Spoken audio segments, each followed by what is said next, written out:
インパクトのある。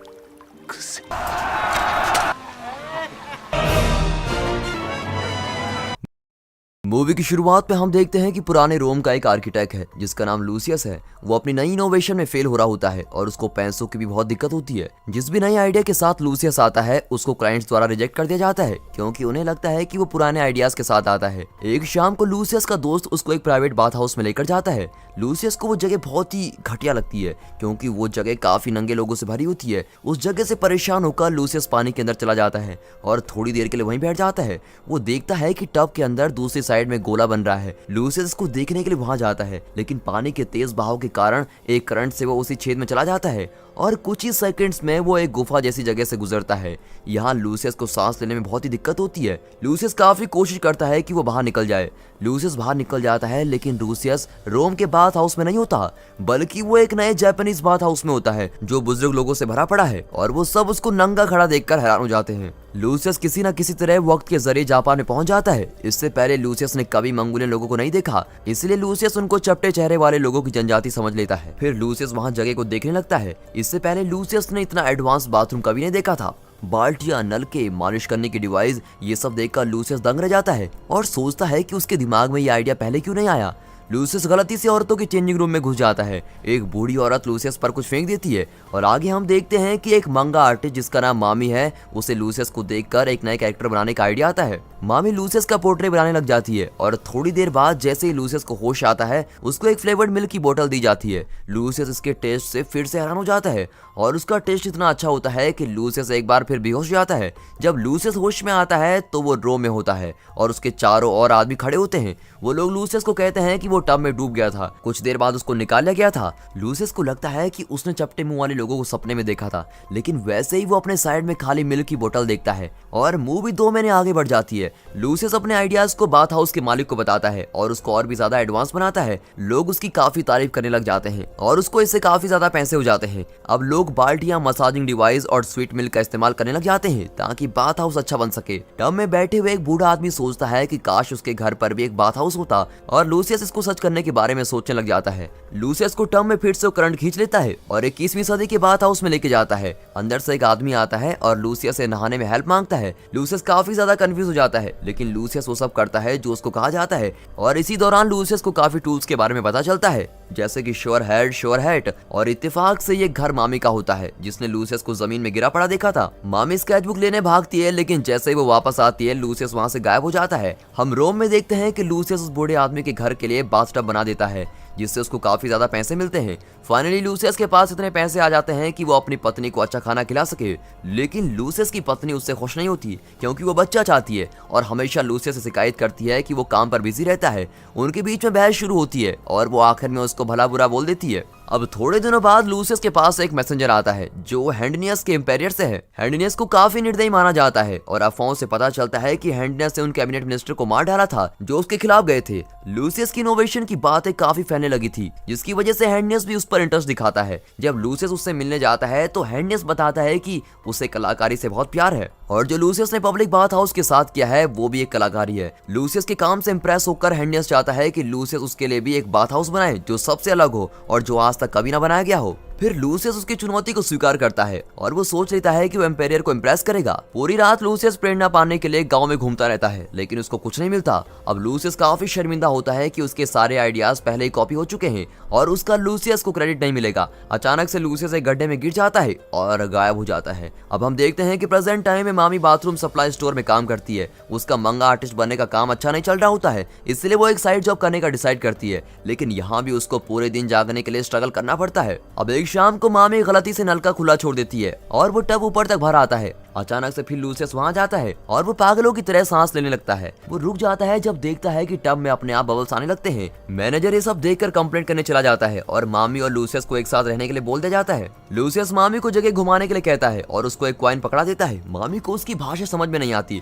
और Lucius urinals को देखकर काफी ज्यादा सम्मोहित होता है। प्रिंटेड टॉयलेट पेपर को देखकर लूसियस को लगता है कि इसमें चपटे मुंह वाले लोगों की सफलता का सीक्रेट लगा है लेकिन इससे भी ज्यादा जो चीज उसको मोहित करती है वो टॉयलेट सीट है। लूसियस उस पर बैठता है और उसको ऐसा फील होता है जैसे वो कहीं आसमान में बैठा है। इन सब से आइडियाज लेकर लूसियस वापस अपने रूम में जाता है और राजा का बाथ हाउस बनाता है। वो बाथ हाउस आज तक का सबसे अच्छा होता है। उसमें टॉयलेट सीट होती है जिसमें पीछे से साफ करने के लिए पानी हमेशा चलता रहता है। उसके टब में बबल्स होते हैं जो नौकर नीचे से पाइप से ब्लो कर रहे होते हैं। उसके साथ ही एक चमकने वाला एक्वेरियम और खुशबूदार कैंडल्स भी लगी होती है। लूसियस राजा की उम्मीदों में खड़ा उतरता है। राजा लूसियस को तोहफे में एक यूनिक नेकलेस देता है जिसमें कुत्तों के पैरों और इंसानों के जेनिटल्स बने होते हैं। लूसियस जल्दी से घर जाता है ताकि वो अपनी पत्नी को अपने अचीवमेंट्स के बारे में बता सके, लेकिन वो अपनी पत्नी को अपने बेस्ट फ्रेंड के साथ प्यार करता हुआ देखता है। और फ्यूचर में हम देखते हैं कि मामी अपने छोटे से गांव में वापस लौट आती है क्योंकि ना ही वो मंगा आर्टिस्ट बन पाई और उसको साइड जॉब से भी निकाल दिया गया था। मामी एक लोकल बाथ हाउस में काम करना शुरू कर देती है और पुरानी रोमन की हिस्ट्री पढ़ती है। मामी के पास वो कॉइन था जो लूसियस ने उसको दिया था और उसका यूं गायब हो जाना मामी को बहुत परेशान कर रहा है। वो जानना चाहती है कि लूसियस असली वो इंसान है जो पास्ट से आया है। रोम में हम देखते हैं कि अपनी पत्नी के भाग जाने के बाद लूसियस जीने की उम्मीद छोड़ देता है। अब एक दिन लूसियस के पास मैसेंजर आता है जो एम्पेरर से बहुत ज्यादा डरा होता है क्योंकि एम्पेरर का बेटा मर गया है और उसको ये लगता है कि उसके बेटे ने क्रोकोडाइल के रूप में पुनर्जन्म ले लिया है। इसलिए वो लूसियस से चाहता है कि कोई ऐसी जगह बनाई जाए जहां ये क्रोकोडाइल सही जगह से रह सके और उसकी सारी जरूरतें पूरी हो जाएं। लूसियस को इस बार ज्यादा सावधान से काम करना पड़ रहा है क्योंकि अगर गलती से क्रोकोडाइल मर गया तो उसको देश का हत्यारा घोषित कर दिया जाएगा। लूसियस एम्पेरर के बाथ हाउस को देखने के लिए जाता है कि पानी अच्छी तरीके से काम कर रहा है या नहीं। लूसियस जैसे ही टब में घुसता है उसको तीसरी बार पानी के अंदर खींच लिया जाता है और जब वो बाहर निकलता है तो देखता है कि एक पिंजरे में क्रोकोडाइल के साथ फंस गया है और ये सामने आता है कि ये क्रोकोडाइल सेंचुरी में आया है। ये सोचने वाली बात है कि जिस चीज की लूसियस को जरूरत होती है लूसियस वहीं पहुंच जाता है। ऐसे अगर आपके साथ हो दोस्तों तो आप कहां जाना पसंद करोगी, हमें कमेंट करके जरूर बताइएगा। अब उसी वक्त वहां मामी भी अपने बॉयफ्रेंड के साथ होती है जिसको वो बिल्कुल भी पसंद नहीं करती, लेकिन जब लूसियस को केज के अंदर देखती है तो वो बहुत ही खुश हो जाती है। वो लूसियस के पास चली जाती है और उसको सारी जगह दिखाने लग जाती है और अपने बॉयफ्रेंड को बिल्कुल भूल जाती है। लूसियस वहाँ सारी चीजें देखता है कि कैसे क्रोकोडाइल की केयर की जाती है, कैसे उनको खाना खिलाया जाता है और कैसे उनको रखा जाता है। मामी उसको आर्चरी में लेकर जाती है ये देखने के लिए कि वो असली में रोम से आया है या नहीं। अब लूसियस सारे निशाने सही लगाता है और मामी को कंफर्म हो जाता है। थोड़ी देर बाद लूसियस गर्म पानी में जाता है जो उसको फिर से रोम में लेके जाता है। थोड़े महीनों बाद एम्पेरर को एक उत्तम जगह मिल जाती है जहां वो अपने क्रोकोडाइल बेटे को रख सके और उसको खिला सके। अब एम्पेरर लूसियस को अपने परिवार की तरह मानने लग जाता है। लूसियस को बार बार पैलेस में बुलाया जाता है। सब कुछ ठीक चल रहा होता है, लेकिन एक दिन एम्पेरर को पता चलता है कि उसके सिपाहियों पर विरोधियों ने हमला कर दिया है। एम्पेरर के सिपाही और विरोधियों की लड़ाई 1 साल तक चलती है, लेकिन अब एम्पेरर बूढ़ा हो चुका है और रिटायर होना चाहता है और अपनी राजगद्दी अपने भांजे सियोनियस को देना चाहता है।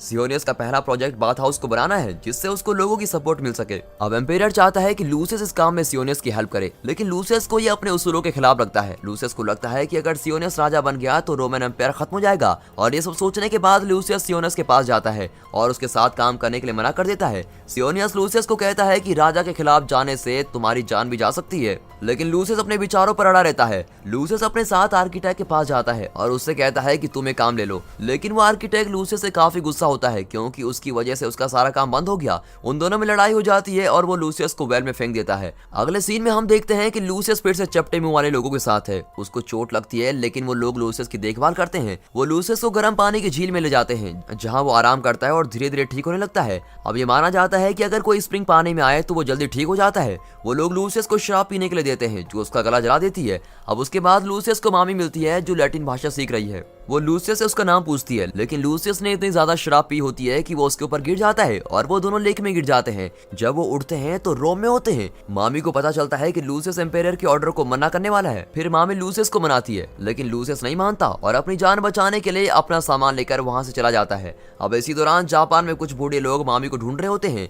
जब वो लोग लेक में गिर जाते हैं तो लूसियस की तरह पास्ट में पहुंच जाते हैं। उधर हम देखते हैं कि लूसियस दूसरे शहर की तरफ चला जा रहा है और उसको रास्ते में एक गर्म पानी की झील मिलती है जो पहाड़ से गिर रही है और उसको याद आता है कि चपटे लोगों ने उसको कैसे ठीक किया था। लूसियस को समझ आता है कि ये पानी एम्पेरर के सिपाहियों को ठीक कर देगा। लूसियस मामी के पास जाता है और उसको अपने आइडिया के बारे में बताता है। मामी इसके लिए मान जाती है। अब उसके बाद लूसियस एम्पेरर के पास जाता है और उसको वो सोल्यूशन देता है। लूसियस कहता है कि उसको एंटोनियस ने स्प्रिंग बनाने के लिए इंस्ट्रक्ट किया है। एंटोनियस दूसरा ऐसा इंसान होता है जो राजगद्दी को संभाल सके और वो सियोनियस से ज्यादा काबिल होता है। लूसियस चाहता है कि वो एम्पेरर की आंखों में ज्यादा अच्छा बने। अब स्प्रिंग बनाने की मंजूरी मिल जाती है। लूसियस, मामी और चपटे मुंह वाले लोग उसको को बनाने का काम करने लग जाते हैं। अब थोड़े घंटों बाद वो पहली झोपड़ी तैयार करते हैं और धीरे धीरे करके स्प्रिंग के आसपास कई झोपड़ियां बना देते हैं। यहाँ घायल सिपाहियों को रखा जाता है और उनको ठीक किया जाता है। वो लोग नई दवाइयों का इस्तेमाल भी करते हैं। अब थोड़े महीनों बाद सिपाही विरोधियों से लड़ाई जीत जाते हैं और सारे लोग जीत का जश्न मनाते हैं। लूसियस और मामी एक खाली जगह में बैठ के बात कर रहे होते हैं और उन दोनों के मन में एक दूसरे के लिए भावनाएं जग जाती है और अब वो दोनों एक साथ काम करने लग जाते हैं। और लूसियस आज से पहले कभी इतना खुश नहीं था। देखते देखते चपटे मुंह वाले लोग गायब हो जाते हैं।